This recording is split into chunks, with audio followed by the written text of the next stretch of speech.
आपल्या कॉलेजमध्ये परम भाग्याचा दिन उजाडलेला आहे आणि तो अशासाठी की आज आपल्या कॉलेजमध्ये आध्यात्मिक मार्गदर्शन पर सेमिनार होणार आहे. खरं तर अध्यात्म हा विषय फार खोल आहे आणि त्यातला काही भाग आपण समजून घेणार आहे त्यांच्याकडून. जगाची आणि या विश्वाची जडणघडणच मुळ अध्यात्मामुळे झालेली. अगदी महाभारत रामायणात मध्ये आपण जरी गेलो तर अनेक ठिकाणी आजचे जे वक्ते आहेत ते ॲडव्होकेट आहेत. बऱ्याच हायकोर्ट मध्ये सुद्धा त्याचे दाखले आणि पुरावे महाभारतातले दिले जातात, अजूनही दिले जातात. आणि मग अध्यात्म म्हणजे काय, ती काळाची गरज काय आहे. सध्या अध्यात्म आणि विज्ञान याची फार मोठी सांगड घालणं गरजेचं असतं. कारण प्रत्येक गोष्टीत जो अध्यात्म आहे किंवा अगदी आपल्या हिंदू धर्मामध्ये 16 संस्कार असतात, तर हे जे 16 संस्कार असतात हे 16 संस्कार अगदी गर्भसंस्कारापासून माणूस तो गेला तरी त्याचं उत्तर कार्य पुण्यतिथी इथपर्यंत त्याला सुद्धा शास्त्राची काहीतरी जोड आहे. हे असं जे अध्यात्म आहे या अध्यात्म मार्गदर्शन करण्यासाठी इथं आध्यात्मिक विश्वविद्यालय यांची टीम आपल्या कॉलेजमध्ये हजर आहे. आपल्या सर्वांच्या वतीनं त्यांचं खूप खूप खूप आभार. आजचे जे प्रमुख वक्ते इथं आपल्याला मार्गदर्शन करणार आहेत ते आहेत PBK अमोल भाई. आणि त्यांनी यामध्ये जवळजवळ 18 वर्ष, वेलकम सर, 18 वर्ष याच्यामध्ये वाहून घेतलेले आहेत. आणि ते ॲडव्होकेट आहेत आणि ते सुप्रीम कोर्ट याच्यामध्ये कार्यरत आहेत. आणि त्यांनी यामध्ये बरंचसं असं स्वतःचं योगदान दिलेलं आहे. आपल्या पूर्ण भारतभर या विश्वविद्यालयाची ही व्याख्यानं होतात आणि ते इथं उपस्थित आहेत. त्याबद्दल त्यांच्या आपल्या कॉलेजच्या वतीनं त्यांचं आपण स्वागत करत आहोत. बोडके सरांनी त्यांचं स्वागत करावं अशी मी त्यांना विनंती करतो आणि कृपया त्यांनी स्वीकारावं.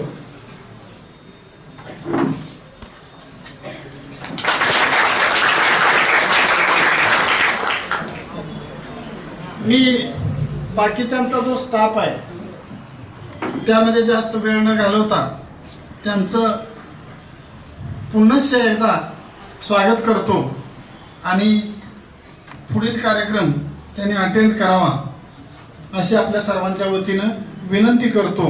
इथं तुम्ही सर्वजण उपस्थित आहे, तुमचंही स्वागत करतो, त्यांच्या टीमचं स्वागत करतो, आपल्या स्टाफचं स्वागत करतो आणि मी त्यांना अशी विनंती करतो त्यांनी ते कंटिन्यू करावं. थँक्यू. 2 मिनट के लिए हम सब मेडिटेशन करेंगे. आप सभी सीधे बैठो, पीठ सीधी, गर्दन सीधी. सभी को कपाळाच्या मध्ये इथे ज्याला म्हणतात भ्रुकुटी के बीच में आपको ध्यान लगाना है 2 मिनट के लिए. मन को पूरा एकाग्र करना है. जैसे आकाश में स्टार चमकता है वैसा स्टार यहाँ पे चमक रहा है. गर्दन सीधी, ऐसे नीचे होके नहीं बैठना है, ऐसे एकदम यहाँ पे, ठीक है. और मन में कोई भी विचार आए उन विचारों के पीछे भागना नहीं है. कोई दोस्त याद नहीं आना चाहिए, कोई मित्र संबंधी याद नहीं आना चाहिए, कोई माता पिता चाचा काका ताऊ कोई भी याद नहीं आना चाहिए. सिर्फ स्टार, जैसे आकाश में स्टार चमकता है वैसा स्टार. आंखें पूरी बंद नहीं करनी है, आधी खुली आधी बंद. शिव शंकर भोलेनाथ के चित्र आपने देखे रहेंगे, मूर्तियां देखी रहेगी.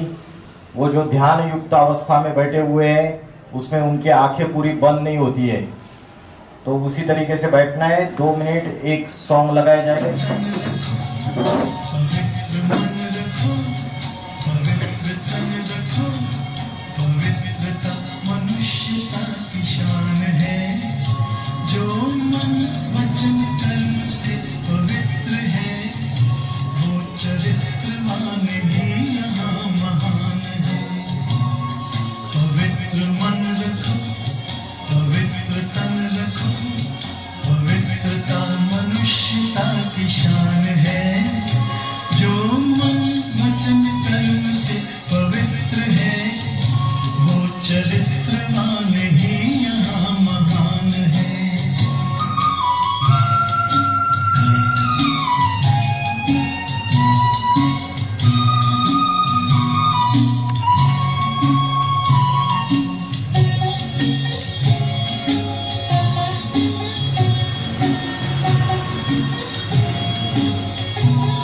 कैसे लगा आपको सभी को? अच्छा लगा? आज का जो हमारा टॉपिक है, टॉपिक का नाम है हठ योग और राजयोग। इन दोनों में क्या अंतर है? What is the difference between हठ योग एंड राजयोग? आप सभी कौन से क्लास के स्टूडेंट्स हो? 11th class. 11th क्लास में कौन सी branch? Science, commerce? Science. So you are comfortable with English also? Okay, very good. तो हठ योग और राजयोग, इन दोनों में क्या अंतर है, इसके बारे में हम देखेंगे। फिर उसमें हम माइंड को कंट्रोल कैसे करना है, what is our true identity, मेरा असली परिचय क्या है, मैं कौन हूं, हु एम आई, ये सारे टॉपिक्स कवर करेंगे। आज आपने देखा है कि मेडिटेशन के अलग अलग टेक्निक्स सिखाए जाते हैं मार्केट में। मेडिटेशन के क्लासेस लेते हैं, बोलते हैं आंखें बंद करके आप भगवान को याद करो, लेकिन भगवान को तो हमने देखा ही नहीं है। जब जिस चीज को देखा ही नहीं है तो उसको याद कैसे कर सकते हैं? ये तो एक लॉजिकल साइंटिफिक एक सोच है कि जिनको हमने देखा ही नहीं है उसको याद कैसे करें। अभी हमने भगवान की, देवी देवताओं की अलग अलग मूर्तियां बना के मंदिर में उसकी पूजा करते हैं। हम पत्थर की मूर्ति बनाते हैं, उसकी पूजा करते हैं, लेकिन प्रैक्टिकल में हमने देखा नहीं है। आपने मुझे प्रैक्टिकल आज देखा तो 10 साल के बाद भी आप मुझे याद कर सकते हो, मैं आपको याद कर सकता हूं। तो स्मरण और ध्यान किसका किया जाता है? जिसको कभी आंखों से देखा है ना? जिसको आंखों से देखा है उसको ही ध्यान किया जा सकता है। तो मेडिटेशन के जो अलग अलग टेक्निक सिखाए जाते हैं वो सारी हठ योग की प्रक्रिया है। क्या है? हठ योग। कैसे हठ योग है? आपको बोलते हैं आंखें बंद करो, आपके श्वासों के ऊपर ध्यान लगाओ, आपके नासिकाग्र के ऊपर ध्यान लगाओ, आपके हृदय की धड़कन के ऊपर ध्यान लगाओ। ये बातें आपको बताई जाती है। लेकिन जब मां अपने बच्चे को याद करती है तो क्या मां आंखें बंद करके बैठती है? बच्चा अमेरिका चला गया और मां बैठी है यहां पे दहीबड़ी में, और बच्चा अमेरिका चला गया, तो मां बच्चे को याद करने के लिए क्या आंखें बंद करके बैठती है? पालथी मार के बैठती है? क्या मां कोई सॉन्ग लगाती है और उसको याद करती है? क्या उसका कोई फोटो देखती है और उसको याद करती है? क्या होता है? नहीं ना। क्या वो याद करते वक्त बोलेगी, माँ अपनी बच्ची है उसके अमेरिका में, तो बोलेगी विद्या लक्ष्मी विद्या लक्ष्मी विद्या लक्ष्मी, बेटी का नाम लेके उसको याद करती है क्या? नहीं। तो ना बेटी का नाम लेके उसको याद करती है, ना उसका फोटो देख के याद करती है, कुछ भी नहीं करती है, ना आंखें बंद करती है, ना पालथी मार के बैठ जाती है। तो वो सहज याद करती है, सहज राजयोग, क्योंकि दिल से दिल को राहत मिलती है। बच्चे के प्रति उसका जो ममता है, प्रेम है, उसकी वजह से बच्चा कहीं भी जाए उसको नेचुरली याद आता है।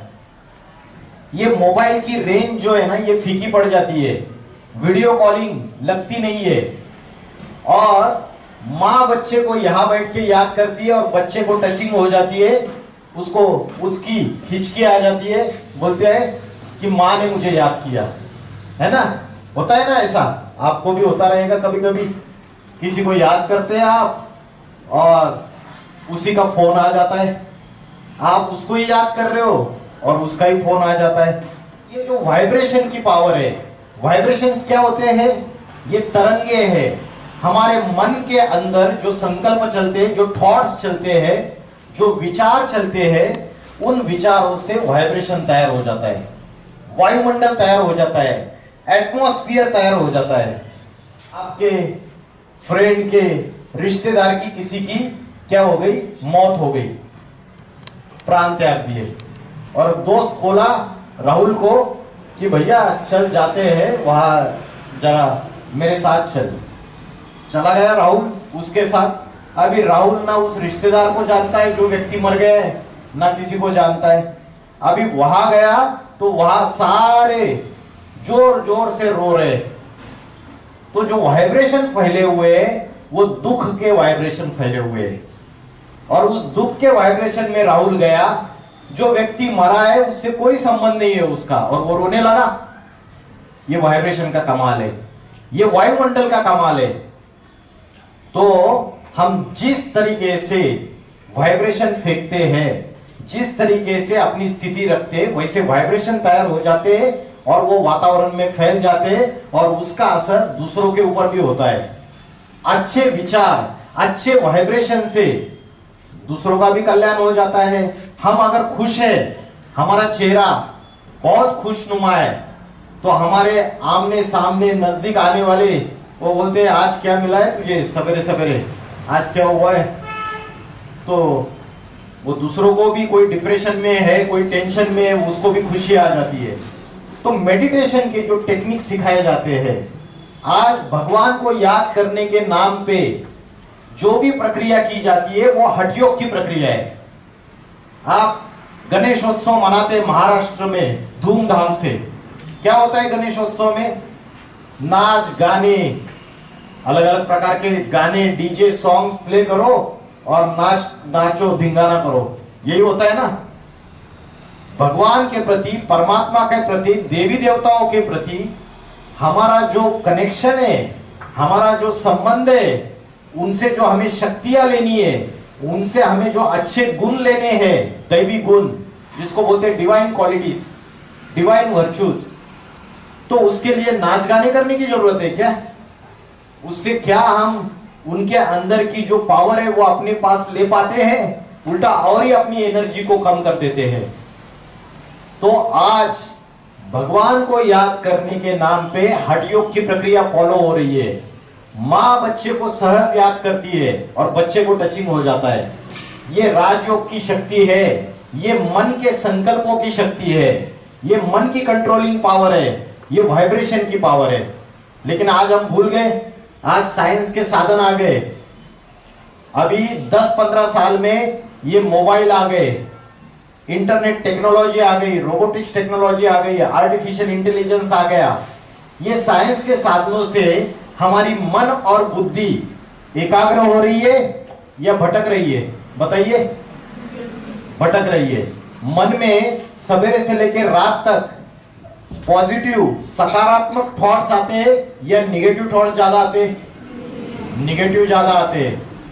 घर में अगर कचरा है तो सवेरे और शाम को झाड़ू लगाते हैं ना, 2 टाइम साफ सफाई करते हैं, और कचरा साफ करके कहां डालते हैं? डस्टबिन में डालते हैं। और दूसरे दिन वो स्वच्छता अभियान की गाड़ी आती है, वो डस्टबिन को भी डिस्पोज ऑफ कर देते हैं। करते हैं या नहीं करते? घर में रखते हैं डस्टबिन का कचरा, उसको भी फेंक देते हैं। लेकिन हमारी मन बुद्धि में रोज कचरा जमा हो रहा है या नहीं हो रहा है? आंखों से गलत देखते हैं, कानों से गलत सुनते हैं, वाचा से गलत बात करते हैं। तो ये सारी दुनिया में जो भी गलत चीजें हैं वो कचरा हम अपने अंदर लेते रहते हैं रोज के रोज, और उससे हमारी मन बुद्धि की जो शक्ति है वो क्षीण होती जा रही है, कमजोर होती जा रही है। जैसे मोबाइल की बैटरी यूज करेंगे तो क्या होती है? डिस्चार्ज होती है। वैसे जितने ज्यादा थॉट्स आएंगे, जितने ज्यादा मन के संकल्प आ जाएंगे, उतनी हमारी मनोबल की शक्ति, जिसको हम बोलते हैं विल पावर, क्या बोलते हैं? विल पावर, आत्मबल, उसकी शक्ति कमजोर हो जाती है। तो हठ योग की प्रक्रिया जो है, आज के वर्तमान युग में अगर आप सोशल मीडिया खोलो, आप इंटरनेट खोलो, टीवी खोलो, सारी की सारी प्रक्रिया हठ योग की सिखाई जाती है। आज की तारीख में हम देखते हैं कि एक बाबा है, नागा बाबा, वो एक टांग पे खड़ा हुआ है और 1 साल तक तपस्या कर रहा है, और सारे वो वीडियोस वायरल हो जाते हैं। देखो देखो, ये बहुत सिद्ध पुरुष है, एक टांग पे खड़ा हुआ है। उस एक टांग पे खड़े होने से उनको किसी भी प्रकार की कोई सिद्धि या कोई परमात्मा से उनका कनेक्शन 100% नहीं होता है। कोई देखते हैं, कोई जल समाधि ले लेते हैं, अपनी श्वासों को नियंत्रित करते हैं और जल समाधि ले लेते हैं, उससे भी कोई फायदा नहीं होता है, उससे भी कोई मोक्ष या मुक्ति या परम सिद्धि को प्राप्त नहीं होते हैं। श्रीमद् भगवत गीता में बोला है कि जो आत्मा समझ के मुझ परमात्मा को सहज याद करता है, हठ योग पूर्वक याद करने के लिए नहीं बोला है, सहज याद करने के लिए बोला है, वो परम सिद्धि को प्राप्त हो सकता है। चाहे कितना भी पापी हो, महापापी हो, महाकामी हो, महाक्रोधी हो, अगर वो परमात्मा को सच्चे मन से याद करता है तो वो सिद्धि को प्राप्त हो सकता है। तो आज जितनी भी हठ योग की प्रक्रियाएं चल रही है, उस हठ योग की प्रक्रियाओं का हमारे ऊपर छाप पड़ रही है। उसकी वजह से राजयोग क्या है, जिसका श्रीमद् भगवत गीता में वर्णन किया है। श्रीमद् भगवत गीता में बोला है, राज विद्या राजगुह्यम पवित्रम इद उत्तमम प्रत्यक्षावगमम धर्म्यम सुसुखम कर्तव्यम अव्ययम।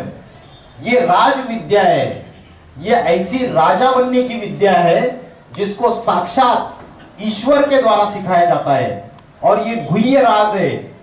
गुह्य राज माना it is a spiritual secret and it is taught by only and only one God.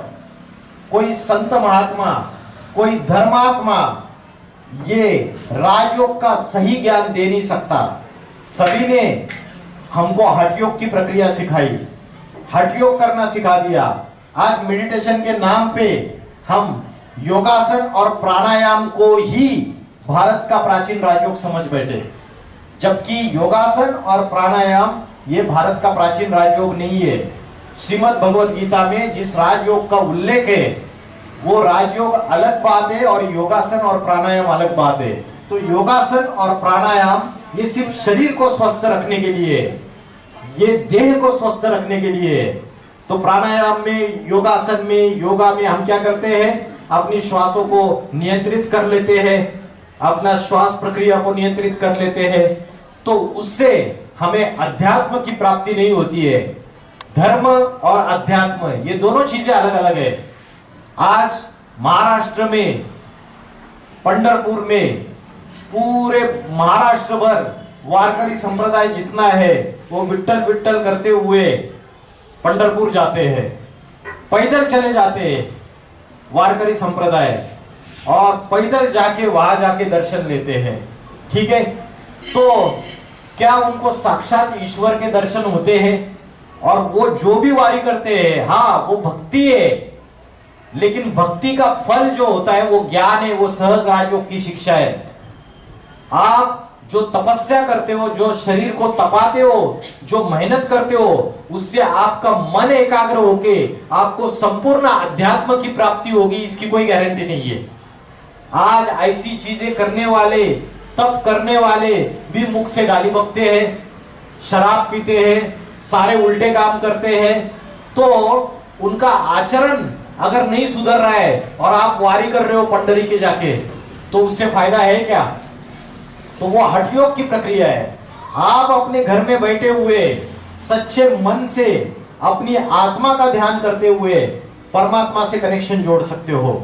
वो सहज राजयोग की प्रक्रिया है। मैं ये नहीं बोल रहा हूं कि भक्ति गलत है, भक्ति गलत नहीं है, लेकिन भक्ति का अभी कलयुग में जो स्वरूप बन चुका है, वो कलयुग में जो स्वरूप बन चुका है वो तामसी स्वरूप बन चुका है। तीन होते हैं गुण, सत्व, रजो और तामस। तामस माना एकदम डिग्रेडेड, एकदम इंफीरियर क्वालिटी, और सत्व माना एकदम प्योर क्वालिटी, एकदम प्यूरिटी, और तामसी माना एकदम इम्प्योर क्वालिटी। भक्ति में भी हम जो कर्म कांड करते हैं, हम जो भी चीजें करते हैं वो सारी हठयोग की करते हैं। उपवास करते हैं, एकादशी करते हैं, अलग अलग जो भी व्रत रखते हैं, उपवास रखते हैं, तो उसमें हम क्या करते हैं, उस दिन सवेरे से लेकर रात तक हम कुछ नहीं खाना है उपवास में, है ना। तो उपवास का असली अर्थ ही हमको पता नहीं है। श्रीमद् भगवद गीता में बोला है, ना अति खाने वाले का योग लगता है, ना बिल्कुल उपवास करने वाले का योग लगता है। श्रीमद् भगवद गीता में बोला है। श्रीमद् भगवद गीता सर्वशास्त्र। उपवास का असली अर्थ हमें पता नहीं है। शरीर को तपा के, शरीर को कष्ट देके हम परमात्मा के नजदीक नहीं जा सकते।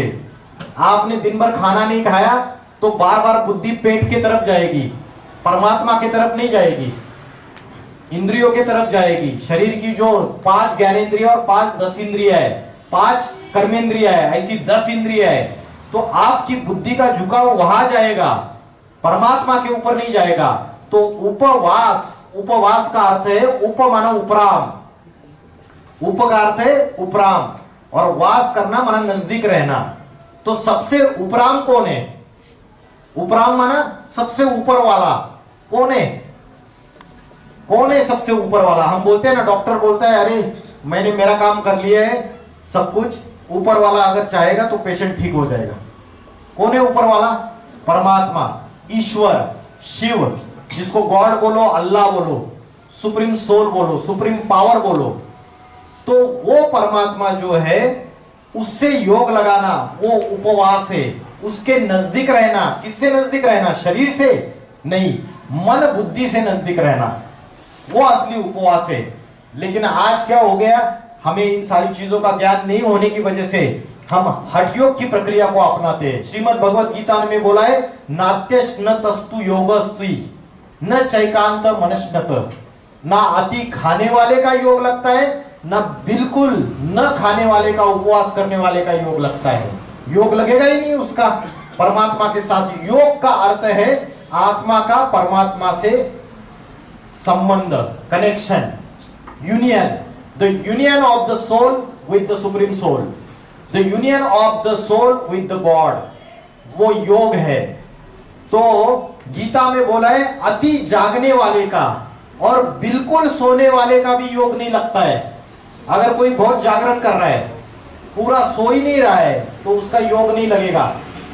और जो बिल्कुल ही बहुत सो रहा है, रात को 10 बजे सो जाता है, सवेरे 10 बजे उठ जाता है, 12-12, 14-14 घंटे नींद लेता है, उसका भी योग नहीं लगेगा। वो योगी नहीं है, वो भोगी है।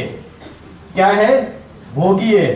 भगवत गीता में बोला है कि योग करने का, मन को एकाग्र करने का, आत्मा का अभ्यास करने का सबसे बेस्ट टाइम कौन सा है? भगवत गीता में उसके बारे में बोला है।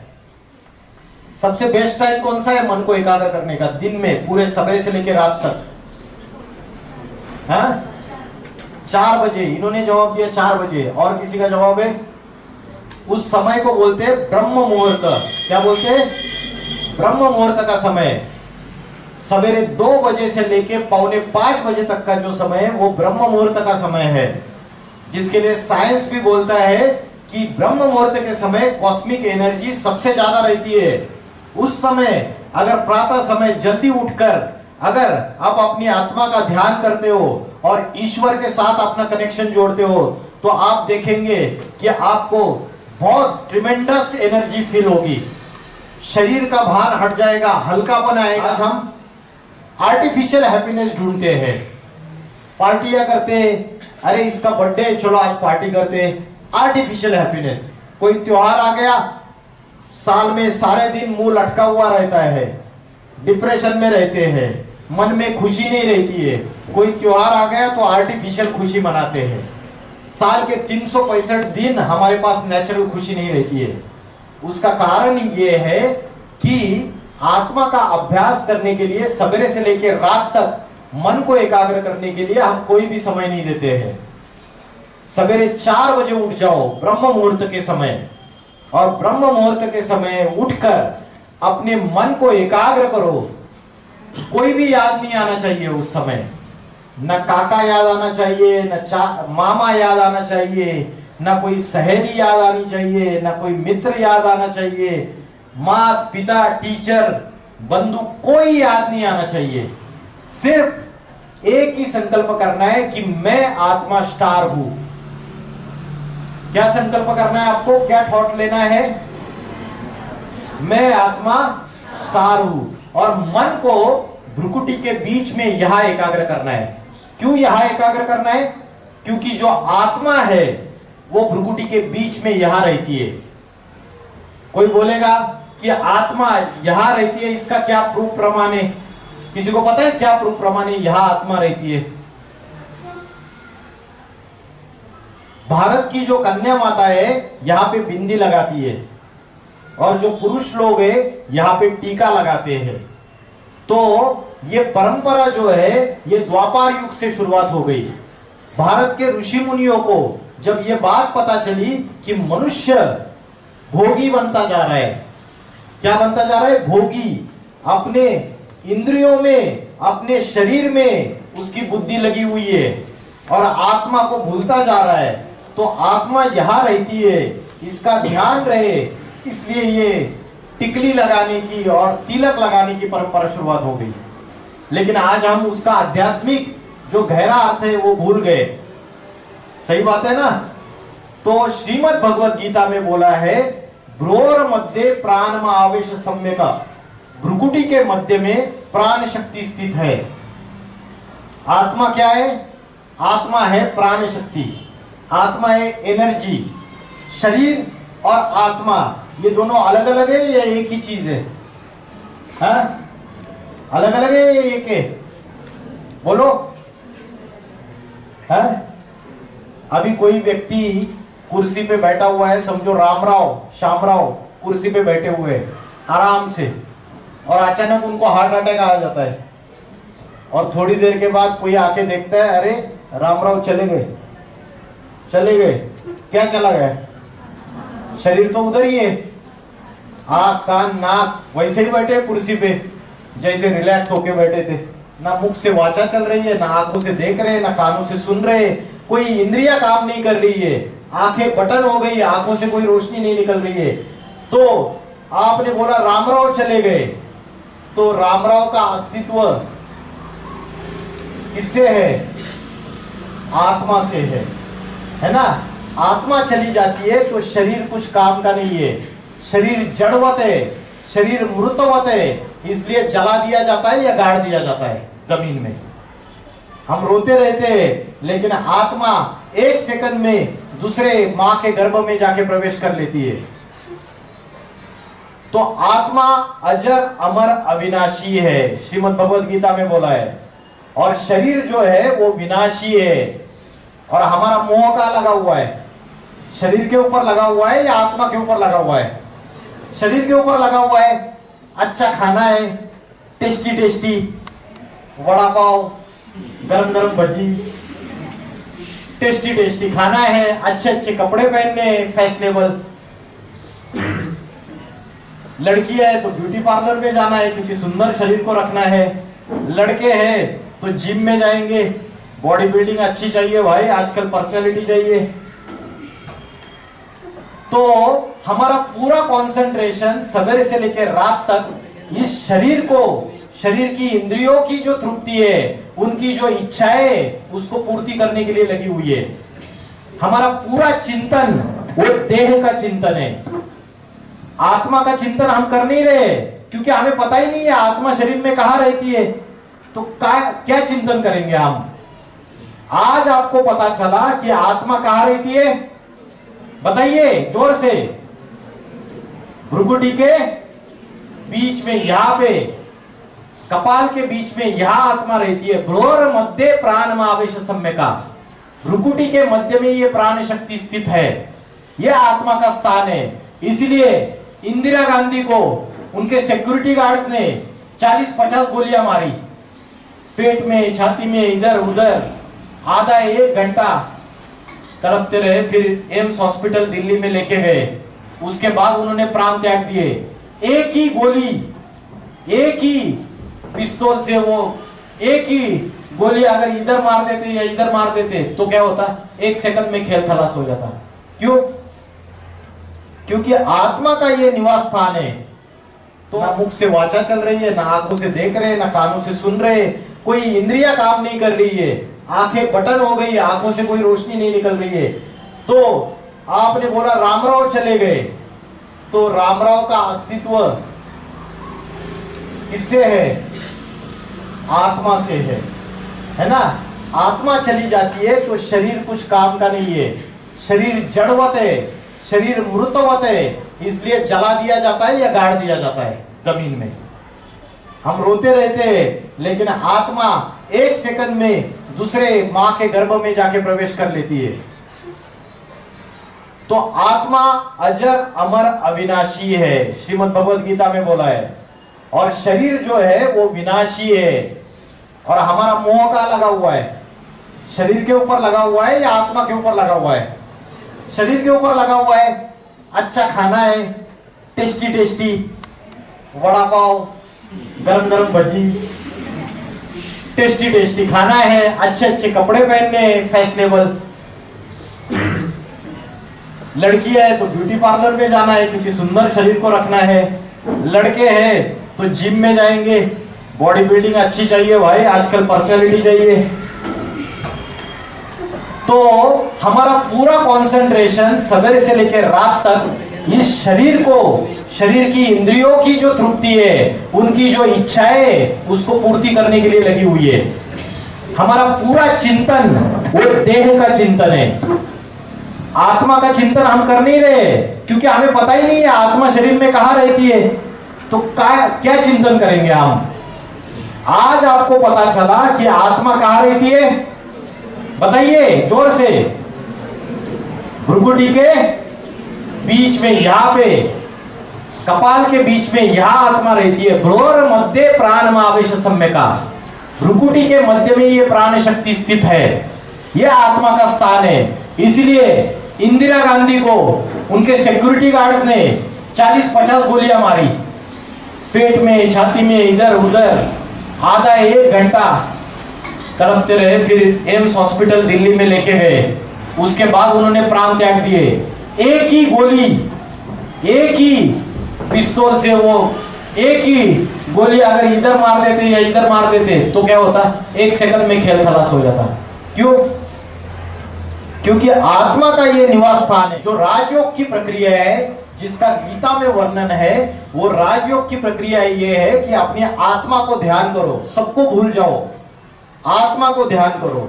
तो आप बोलेंगे आत्मा का ध्यान करना है, सबको भूल जाना है, तो क्या सन्यासी बन जाए? घर गृहस्थ छोड़ दे, अपने फैमिली मेंबर्स को छोड़ दे, पढ़ाई छोड़ दे?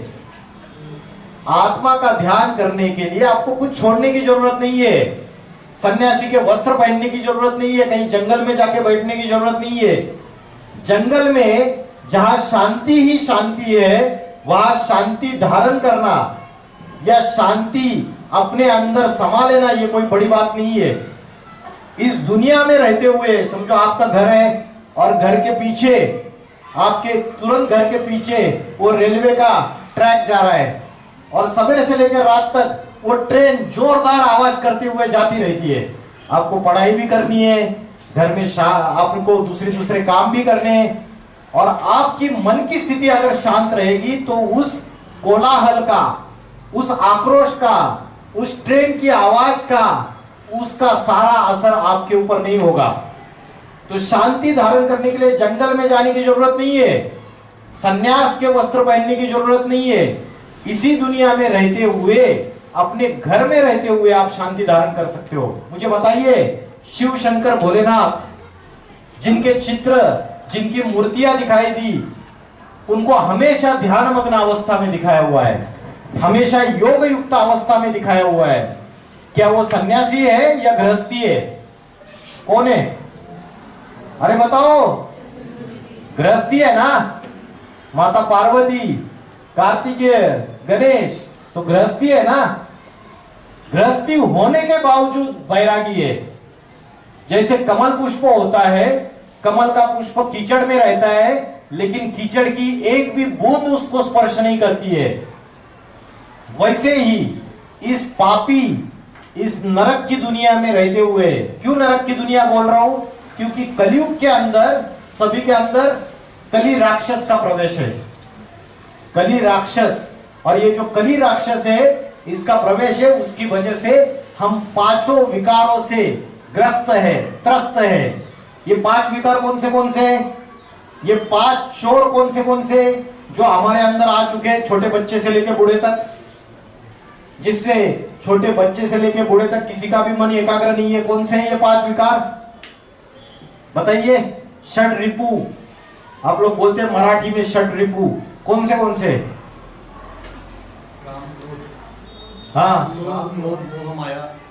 हाँ, करेक्ट, सर ने सही बताया। काम, क्रोध, लोभ, मोह, अहंकार, ये 5 विकार है। काम का अर्थ क्या है?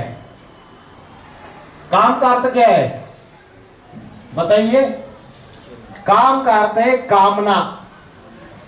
कामना माना, कामना का अर्थ क्या है? जल्दी बोलो। हाँ, बोलो, सही है। क्या बोला? अरे कामना का अर्थ नहीं बताया आपको? मराठी में नहीं, पहली से लेकर 10वीं तक कामना मतलब क्या, कामना शब्द का अर्थ नहीं बताया। कामना मतलब क्या? कामना कोई लड़की का नाम नहीं है, होगा, लेकिन मैं जो कामना पूछ रहा हूं उसका अर्थ बताओ शब्द का। कामना का अर्थ है इच्छा, डिजायर, और इच्छाओं में सबसे प्रबल इच्छा है विषय वासना। श्रीमद् भगवत गीता में बोला है काम, क्रोध और लोभ, ये तीनों महाशत्रु है, और ये तीनों के तीनों नरक के द्वार खोलने वाले हैं। त्रिविधस्य नरकस्य इदम द्वारम नाशनम आत्मना, काम क्रोधस्तथा लोभ तस्मात् एतत् त्रयम् त्यजेत्। ये काम, क्रोध, लोभ ये तीनों नरक के द्वारे इनको त्याग देना चाहिए। लोभ, मन, लालच। कैसा लालच? मेरी थाली में जो परोसा हुआ है वो तो खाऊंगा ही खाऊंगा, लेकिन उसकी थाली में जो परोसा है वो भी छीन के खाऊंगा। ये है लालच। तो काम, क्रोध और लोभ ये तीनों सबसे बड़े दुश्मन है, और उसी की वजह से हम अपने मन को एकाग्र नहीं कर पाते हैं, हम अपनी आत्मा का ध्यान नहीं कर पाते। इन अलग अलग इच्छाओं के जंजाल में हम फंसे हुए। आज एक इच्छा आती है कि अभी मेरा 11th हो गया, 12th होने के बाद मैं स्कूटी ले लूंगी, पापा मेरे को स्कूटी लेके देगा। कल जाके स्कूटी ले लेते हैं, फिर नई इच्छा आ जाती है, फिर तीसरी इच्छा आती है। ये जितने भी भौतिक सुख है और ये जितनी भी भौतिक दुनिया हमको दिख रही है, इन सारी दुनिया के इन सुखों में हमारी इंद्रिया, हमारा मन, हमारी बुद्धि भागती रहती है। और ये इच्छाएं पूरी होने के बाद क्या हम सुखी हो जाते हैं? हो जाते हैं कंप्लीटली 100% हैप्पीनेस एंड 100% पीस, शांति प्राप्त कर पाते हैं हम? नहीं। फिर नई इच्छाएं जन्म लेती है, फिर से हम असंतुष्ट होते, दुखी होते हैं। मैं कह ये रहा था कि आत्मा का ध्यान करने के लिए आपको कहीं दूर भागने की जरूरत नहीं है। शिव शंकर भोलेनाथ, देवों का देव महादेव, जो सारी सृष्टि का पिता है, जिसको बोला है विश्वनाथ, शंकर विश्वनाथ कहलाते। हर हर गंगे काशी विश्वनाथ, शिव शंकर भोलेनाथ के लिए बोला है। जो देवों का देव महादेव है, अगर हम उससे कनेक्शन जोड़े, उसको हमेशा वैराग्य की अवस्था में, योग की अवस्था में, इसके लिए बोला है योगेश्वर, ध्यान मग्न अवस्था में दिखाया हुआ है। तो जो ध्यान की प्रक्रिया है, उसके लिए सबसे पहले हमें समझना है कि मैं कौन हूं, who am I, what is my true identity. मैं कौन हूं? आप अपने आप को सवाल कीजिए, मैं कौन हूं?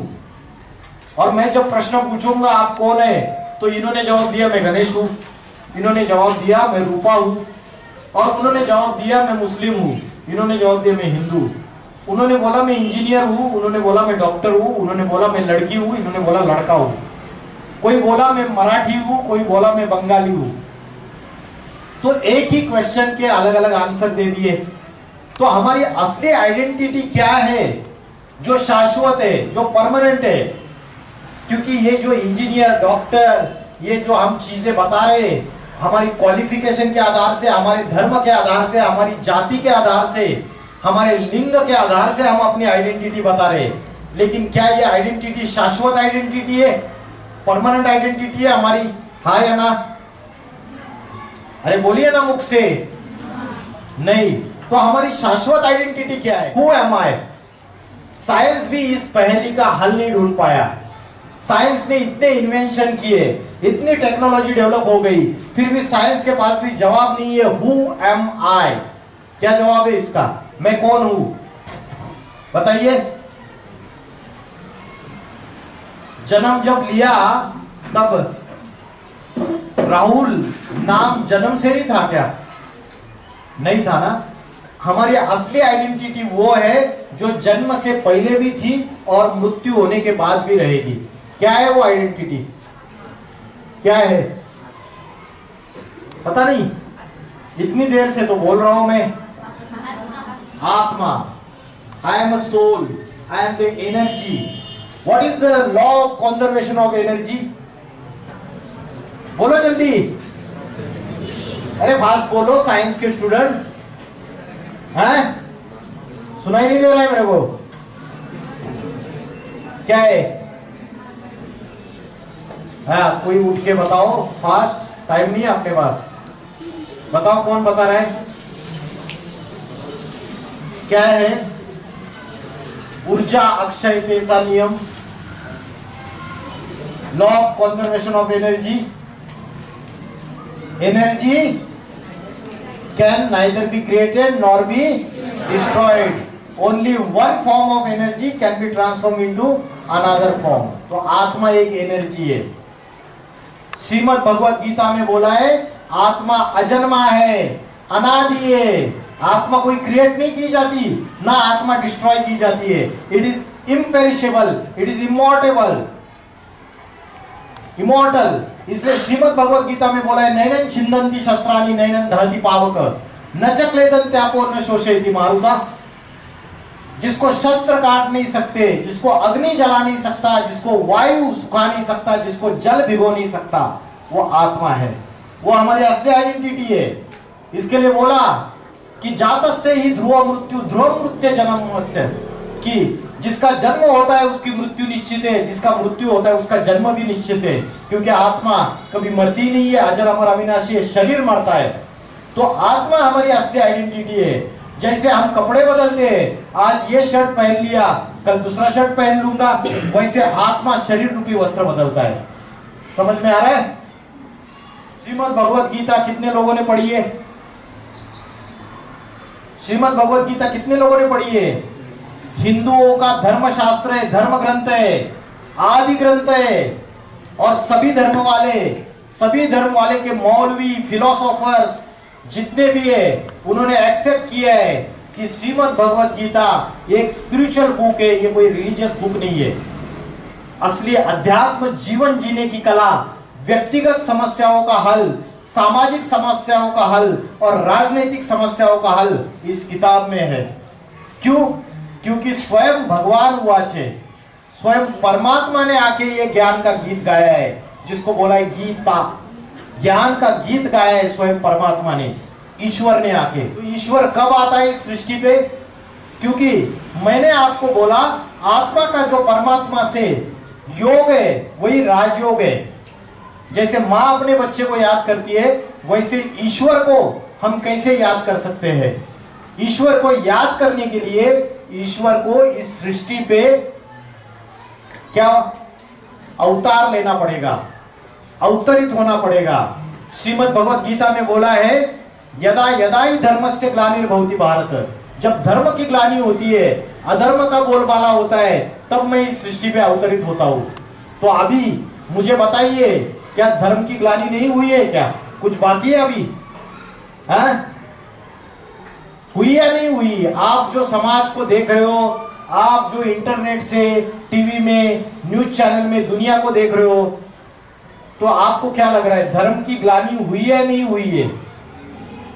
और अधर्म का बोलबाला हुआ है नहीं हुआ है? आज दुनिया में व्यभिचार, भ्रष्टाचार, अत्याचार, दुख, अशांति, हिंसा, आतंकवाद अपनी चरम सीमा पे है या नहीं? हाँ या ना? जल्दी बोलो। चरम सीमा पे है ना? तो अभी कौन सा युग चल रहा है? रॉन्ग आंसर है। अभी कलयुग नहीं चल रहा है, अभी घोर पापी कलयुग चल रहा है।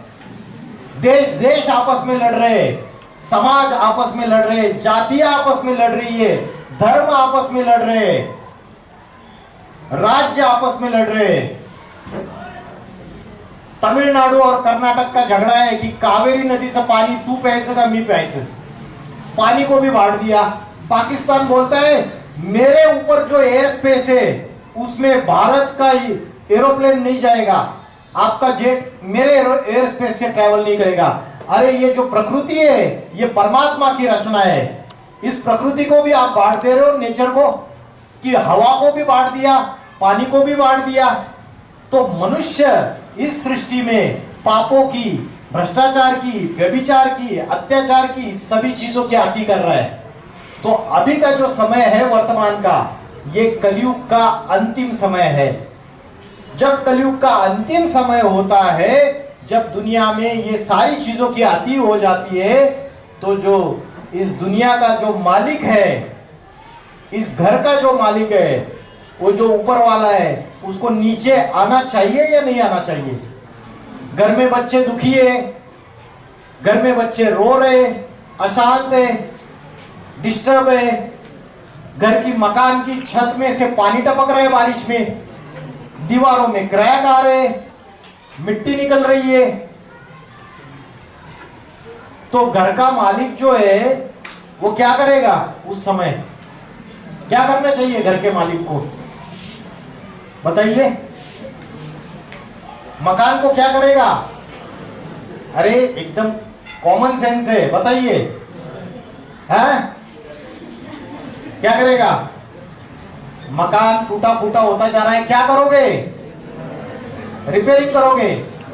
तो करने के लिए उसने भेजा, संत ज्ञानेश्वर आए, तुकाराम आए, एकनाथ आए, नामदेव आए, तुलसीदास आए, कबीरदास आए, महात्मा बुद्ध आए, गुरु नानक आए, जीसस क्राइस्ट आए, प्रॉफेट मोहम्मद आए, संत मीराबाई आई, ढेर सारे संत महात्मा आए। इन्होंने सबने क्या किया?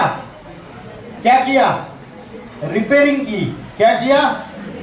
जब जब दुनिया में पाप, अत्याचार, भ्रष्टाचार बढ़ता गया, इन सभी ने रिपेयरिंग की। लेकिन इनके रिपेयरिंग करने के बावजूद क्या ये दुनिया सुधरी? मनुष्य आत्मा में सुधार आया? हमारा चारित्र, हमारा कैरेक्टर, हमारी आत्मा के अंदर की आवाज हम अगर देखेंगे, चेक करेंगे, एनालिसिस करेंगे खुद का, तो क्या हमारे अंदर पूरी तरीके से 100% सुख शांति मिल गई? तो ये सारे आए, इन्होंने रिपेयरिंग किया, लेकिन ये मकान सुधरा नहीं। ये सृष्टि एक मकान है, ये पृथ्वी, ये प्लेनेट एक मकान है, वसुधैव कुटुंबकम। तो ये मकान नहीं सुधरा। जब ऐसी हालत हो गई तो मकान के मालिक को क्या करना चाहिए? क्या करना चाहिए? जल्दी बोलिए। हाँ? अरे क्या करेगा? अच्छा मकान का मालिक रहेगा तो क्या करेगा? रिपेयरिंग से काम नहीं चल रहा है, नया बनाएगा। लेकिन पुराना मकान पहले नहीं तोड़ेगा, पहले नया मकान बांध के तैयार करेगा। फिर जो पुराना मकान है उसमें से अपने फैमिली मेंबर्स को वहां ट्रांसफर करेगा सेफली, और उसके बाद पुराने मकान का डिमोलिशन करेगा। तो वैसे ही सृष्टि का जो पिता है, परमेश्वर है, ईश्वर है, शिव है, वो इस सृष्टि में कलयुग के अंत में आके फिर से नई सृष्टि की स्थापना का कार्य करता है। त्रिदेवों के द्वारा कार्य करता है, त्रिमूर्तियों के द्वारा कार्य करता है। कौन है वो त्रिमूर्ति, त्रिदेव? ब्रह्मा, विष्णु, महेश। गुरु ब्रह्मा, गुरु विष्णु, गुरुदेवो महेश्वर, गुरु साक्षात पर ब्रह्म। मतलब कभी तो भगवान इस सृष्टि पे गुरु बन के, टीचर बन के, सदगुरु बन के कभी तो आया रहेगा। कभी तो उसने इस सृष्टि में जो पाप है, अधर्म है, उसका विनाश किया रहेगा और नई सद्धर्म, सनातन धर्म, आदि सनातन धर्म स्थापन किया रहेगा। आज हिंदू लोग बोलते हैं हम सनातनी है, सनातनी है। सनातन धर्म का कोई ज्ञान नहीं है। सनातन धर्म का ज्ञान जिस श्रीमद् भगवत गीता में है उसका कोई ज्ञान नहीं है, तो कैसे सनातनी हो गए? तो जब सनातन धर्म की सारी धारणाएं लोप हो जाती है तो परमात्मा कलयुग के अंत में नया मकान बनाने के लिए, नई दुनिया स्थापन करने के लिए, पवित्र दुनिया स्थापन करने के लिए, सतयुग स्थापन करने के लिए इस सृष्टि में अवतरित होते हैं। और अभी का वर्तमान समय है कि ईश्वर इस सृष्टि पर अवतरित हो चुके हैं। आप बोलेंगे हमको तो दिखाई नहीं देते। अगर भगवान आया तो दुनिया बदलनी चाहिए थी, लेकिन भगवान कोई जादूगर, कोई सौदागर बन के नहीं आता है कि एक चुटकी में मुट्ठी खोल दी, लड्डू निकाला और प्रसाद दे दिया, भक्त को जा तेरे को बच्चा हो जाएगा, जा तेरे बेटे को प्रमोशन मिल जाएगा, जा तेरे को नौकरी मिल जाएगी। भगवान ऐसे कार्य नहीं करता है। भगवान जो प्राप्ति देता है वो सदाकाल की प्राप्ति देता है, और वो जब अवतरित होता है तो साधारण मनुष्य शरीर में अवतरित होता है। श्रीमद् भगवत गीता में बोला है, अव जानांति मामूढ़ा मानुषी तनु आश्रितम। मुझ साधारण मनुष्य शरीर में आए हुए भगवान को मूर्ख बुद्धि लोग पहचान नहीं पाते। क्यों नहीं पहचान पाते? क्योंकि वो साधारण मनुष्य शरीर में आता है। तो कैसे पहचाने उसको? कलयुग में कैसे पहचाने? तो भगवान जिस शरीर में आता है उसके द्वारा वो ऐसा ज्ञान सुनाता है, सृष्टि के आदि, मध्य और अंत का, आत्मा का, परमात्मा के ऐसे रहस्य खोलता है जिससे जो ज्ञान आज तक कोई संत महात्मा, कोई भी धर्मात्मा, कोई धर्मपिता आज तक ऐसा ज्ञान नहीं सुना पाया, ऐसा ज्ञान परमात्मा आके सुनाता है। तो अभी वर्तमान समय में ईश्वर का अवतरण खास भारत में, उत्तर भारत में, उत्तर प्रदेश में साधारण मनुष्य शरीर में हो चुका है, जिसके लिए हम क्या बोलते हैं? कलयुग में कौन सा अवतार होता है? कौन सा अवतार होता है कलयुग में? कल की अवतार सुना है, काल की अवतार सुना है या नहीं? तो ये समय चल रहा है और भगवान का आने का ये समय क्यों है, ऐसा क्या हुआ है, इसका बड़ा प्रमाण क्या है? आज से 80 साल पहले 1945 में द्वितीय विश्व युद्ध में, सेकंड वर्ल्ड वॉर में पहला एटम बॉम्ब का इन्वेंशन हुआ। फर्स्ट एटम बॉम्ब कहां एक्सप्लोजन हुआ फर्स्ट एटम बॉम्ब का? हाँ बताओ। हिरोशिमा नागासाकी 1945 में। और who is the father of atom bomb? कौन है? Robert Oppenheimer. इन्होंने पहला एटम बॉम्ब बनाया। और आज 80 साल के बाद ये जो साइंस ने जो इन्वेंशन की, ये साइंस ने जो इन्वेंशन किए, ये हमारे सुख के लिए किए या हमारे विनाश के लिए किए? बताइए। आज 80 साल के बाद छोटे से छोटे कंट्री के पास, चाहे नॉर्थ कोरिया हो, छोटा सा देश चुट्टू सा, उसका जो प्रेसिडेंट है, क्या नाम है उसका? Kim Jong. वो अमेरिका को धमकी देता है, महासत्ता को। किसके बलबूते पे? Atomic weapons, atomic missiles. तो आज छोटे से छोटे देश के पास, अमेरिका और बड़े से बड़े देशों के पास ये एटॉमिक वेपन्स, एटॉमिक मिसाइल्स, ये न्यूक्लियर पावर इतनी ज्यादा है कि रिमोट कंट्रोल का एक बटन दबा दिया तो ये सारी दुनिया खलास हो जाएगी।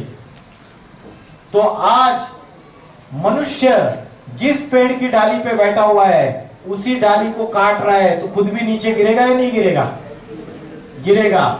वैसे ही मनुष्य ने, साइंस ने ह्यूमैनिटी के डिस्ट्रक्शन के सारे साधन तैयार करके रखे हुए हैं। तो साइंस की पावर ज्यादा श्रेष्ठ है या साइलेंस की पावर ज्यादा श्रेष्ठ है? साइलेंस की पावर से स्थापना होती है, नया युग आएगा। और साइंस की पावर से डिस्ट्रक्शन होगा, डिस्ट्रॉय हो जाएगा सब कुछ। तो अभी सारी दुनिया थर्ड वर्ल्ड वॉर के कगार पे खड़ी हुई है। और ऐसे समय शिव शंकर भोलेनाथ अति साधारण मनुष्य शरीर में इस सृष्टि पर अवतरित होते हैं और राजयोग की शिक्षा सिखाते हैं। इसलिए गीता में बोला है, राज विद्या राजगुह्यम, मैं स्वयं आके राजाई की शिक्षा सिखाता हूं। आज स्कूल, कॉलेज, यूनिवर्सिटी में जो शिक्षा दी जाती है, सबसे लास्ट बेंच, जो स्कूल, कॉलेज, यूनिवर्सिटी में शिक्षा दी जाती है, वो इंजीनियर, डॉक्टर और वकील बनने की शिक्षा दी जाती है। आज कोई भी राजा बनने की शिक्षा नहीं देता है। परमात्मा स्वयं आके राजयोग सिखाते हैं। अभी ये राजयोग क्या है कि भगवान जब सृष्टि पे आएंगे, चैतन्य स्वरूप में आएंगे, तो जैसे माँ अपने बच्चे को याद कर रही है, वैसे हम उसको डायरेक्ट याद कर सकते हैं। समझ में आ रहा है? डायरेक्ट याद कर सकते हैं। आत्मा का ध्यान करते हुए उस परमात्मा को डायरेक्टली याद कर सकते हैं। ये राजयोग की प्रक्रिया है, डायरेक्ट कनेक्शन उससे, कोई बीच में बिचौलिया नहीं, कोई दलाल नहीं। अगर आपका समझो प्राइम मिनिस्टर से डायरेक्ट कनेक्शन है, तो आप प्राइम मिनिस्टर के ड्राइवर से जाके बात करोगे क्या? उसके सेक्रेटरी से जाके बात करोगे क्या? नहीं करोगे। डायरेक्ट कनेक्शन है तो डायरेक्ट बात करोगे। तो जो शिव शंकर भोलेनाथ है, ये हाईएस्ट कॉन्शियसनेस है, हाईएस्ट पावर है। उससे अगर हमने अपना कनेक्शन जोड़ा तो हमारी आत्मा के अंदर दैवी गुण आ जाएंगे। आत्मा के अंदर पॉजिटिव थॉट्स, मन कंट्रोल में रहेगा, मन के अंदर की एनर्जीज बढ़ेगी। तो ये राजयोग की प्रक्रिया है, सहज राजयोग की प्रक्रिया है। हम आरती में क्या गाते हैं? घालीन लोटांगण वंदीन चरण डोळ्यानी पाहिने रूप तुझे। अरे मूर्ति तो है ना, फिर क्यों बोलते हैं डोळ्यानी पाहिने रूप तुझे? प्रेमे आलिंगन, आलिंगन किसको दिया जाता है? पत्थर की मूर्ति को दिया जाता है या साक्षात किसी व्यक्ति को दिया जाता है? जब वो साक्षात आता है इस सृष्टि पे, तभी चैतन्य रूप में आता है, तभी इस सृष्टि का उद्धार होता है, तभी इस सृष्टि का परिवर्तन हो सकता है। ये पापी कलयुगी सृष्टि बदल के पावन सतयुग में परिवर्तित हो सकती है। तो राजयोग की प्रक्रिया ये है कि आत्मा का ध्यान करते हुए, मन को एकाग्र करते हुए हमें उस परमात्मा को पहचान के उससे कनेक्शन जोड़ना है। ये राजयोग की असली प्रक्रिया है। और जो राजयोग की प्रक्रिया फॉलो करने के लिए हमें 4 बातों का ध्यान रखना है। राजयोग की प्रक्रिया में 4 बातों का ध्यान रखना है। सबसे पहली बात है ब्रह्मचर्य। ब्रह्मचर्य का अर्थ है, किसी को पता है ब्रह्मचर्य मतलब क्या? ब्रह्मचर्य का अर्थ है मन की पवित्रता, मन में शुद्ध संकल्प, पॉजिटिव थॉट्स, किसी के प्रति निगेटिव थॉट्स नहीं, वेस्ट थॉट्स नहीं, व्यर्थ संकल्प भी नहीं। मन की पवित्रता, वाचा की पवित्रता और कर्मों की पवित्रता। कर्म, वाचा और मन, इन तीनों की पवित्रता माना ब्रह्मचर्य। फिर दूसरा है शुद्ध अन्न। राजयोग की दूसरी जो पिलर है, दूसरा स्तंभ है, वो है शुद्ध अन्न। जैसे खाओगे अन्न वैसे बनेगा मन, और जैसे पियोगे पानी वैसी होगी वाणी। अन्न का मन से कनेक्शन है। अगर आप परमात्मा की याद में बनाए हुआ पवित्र हाथों से बनाया हुआ भोजन अगर खाते हो तो आपका मन भी पवित्र रहेगा, आपके मन के अंदर अच्छे विचार चलेंगे। तीसरा है दैवी गुण। दैवी गुण कौन से और राक्षसी गुण कौन से पता है आपको? श्रीमद् भगवत गीता का 16वां अध्याय पढ़िए आप। घर पे जाके गूगल में, यूट्यूब में सर्च मारिए 16वां अध्याय, जिसमें दैवी गुण क्या है और राक्षसी गुण क्या है बताए। अपने आप को चेक कीजिए, मेरे अंदर देवी गुण ज्यादा है या राक्षसी गुण ज्यादा है। अहिंसा, किसी को दुख न देना, सत्य, क्रोध का त्याग करना, शांति, स्वाध्याय माना आत्मा का अध्ययन, स्व माना आत्मा, आत्मा का अध्ययन, क्षमा, शांति, दूसरों को माफ कर देना, करुणा, ये सारे जितने भी है ये दैवी गुण है। और जो राक्षसी गुण है वो राक्षसी गुण अहंकार होते हैं। जैसे आज साइंस को अहंकार चढ़ा हुआ है, तो दैवी गुण राजयोग का तीसरा पिलर। और चौथा पिलर है सत्संग। जो निगेटिव थॉट्स आते हैं माइंड में, आप अगर सवेरे सवेरे रोज 1 घंटा अच्छे विचार सुनेंगे, अध्यात्म के विचार सुनेंगे, आत्मा का ध्यान करेंगे, अभ्यास करेंगे, सत्संग सुनेंगे, माना एक परमात्मा का संग करेंगे। सत्य क्या है? एक शिव ही सत्य है, इसलिए बोला है सत्यम शिवम सुंदरम। बाकी सब झूठे हैं। झूठी माया, झूठी काया, झूठा सब संसार। तो एक शिव ही सत्य है, इसलिए बोला है God is truth, truth is God. तो सत्संग, तो ये 4 बातें याद रखिए। सबसे पहला है ब्रह्मचर्य, दूसरा है शुद्ध अन्न, तीसरा है दैवी गुण, डिवाइन वर्चुज, डिवाइन क्वालिटीज, और चौथा है सत्संग। तो ये 4 चीजें याद रखो। आत्मा का अभ्यास करो, सवेरे 4 बजे उठ जाओ, मन को एकाग्र करने का अभ्यास करो। यहाँ पे ध्यान लगाओ, जैसे स्टार को देखा है आकाश में वैसा स्टार है। रात को सोते समय 15 मिनट आप रोज याद करो। मन के अंदर जो भी निगेटिव संकल्प आते हैं, रात को सोते समय डायरी लिखो। जो भी निगेटिविटी आती है उसको दे दो भगवान को। रोज डायरी लिखो, सीक्रेट डायरी मेंटेन करो। और देखो, रोज का रोज कचरा आप अगर साफ कर दिया तो आपको जो भी गलती है वो आपकी कम होती जाएगी। तो हठ योग की प्रक्रिया और राजयोग की प्रक्रिया, इसमें जमीन आसमान का अंतर है। तो मैंने आपको एक ईश्वरीय संदेश दिया कि ये समय जो चल रहा है इसमें परमात्मा का साधारण मनुष्य शरीर में अवतरण हो चुका है। इसका मैं आपको साइंटिफिक प्रूफ भी दे सकता हूं। बड़े बड़े जो भविष्यवेत्ता है, भविष्यकार है, नॉस्ट्राडेमस का नाम सुना है आपने? नॉस्ट्राडेमस, किरो, कीट, एंडरसन, जूलबर्न, ये बड़े बड़े भविष्यकार है, प्रेडिक्टर्स है। गोपीनाथ शास्त्री, कल की पुराण, इन्होंने भविष्यवाणियां की है। उन भविष्यवाणियों में इन्होंने ये बोला है कि 21वीं शताब्दी में उत्तर भारत से एक महापुरुष का अवतार हो जाएगा और वो महापुरुष आत्मा और परमात्मा के सारे रहस्य खोलेगा। वो ऐसी आध्यात्मिक क्रांति लाएगा, ऐसा आध्यात्मिक संगठन स्थापन करेगा जिससे नई दुनिया, सतयुग, जिसको स्वर्ग बोलते हैं, जिसको वैकुंठ बोलते हैं, जिसको मुस्लिम लोग जन्नत बोलते हैं, जिसको क्रिश्चियन लोग पैराडाइज बोलते हैं, जिसको हम राम राज्य भी बोलते हैं, वो स्थापन हो जाएगा। सनातन धर्म की स्थापना करने के लिए, पुनर्स्थापना करने के लिए परमात्मा इस सृष्टि पे अवतरित हो चुका है। वो आकर एक जाति, एक धर्म, एक भाषा, एक राज्य, एक राजधानी स्थापन करता है और अनेक धर्मों का, अनेक जातियों का, अनेक भाषाओं का विनाश कर देता है। इसलिए शिव शंकर भोलेनाथ को बोला है विनाशकारी देवता, संहार करता। तो इतना बोलकर मैं रुकता हूं। ओम नमः शिवाय।